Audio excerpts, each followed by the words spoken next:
Hi guys!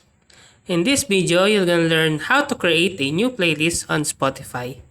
So first you need to click your Spotify and log into your account. Then click the library icon, then the plus sign at the upper right corner, and choose playlist.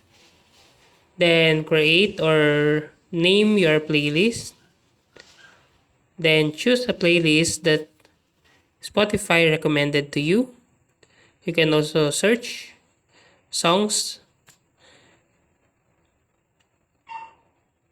Example here, you're gonna search a music to add to your playlist and add it to your playlist. So that's it. That's how to create a new playlist on Spotify. If you like this video, please click the subscribe button and click the bell icon to notify you to our next tutorial.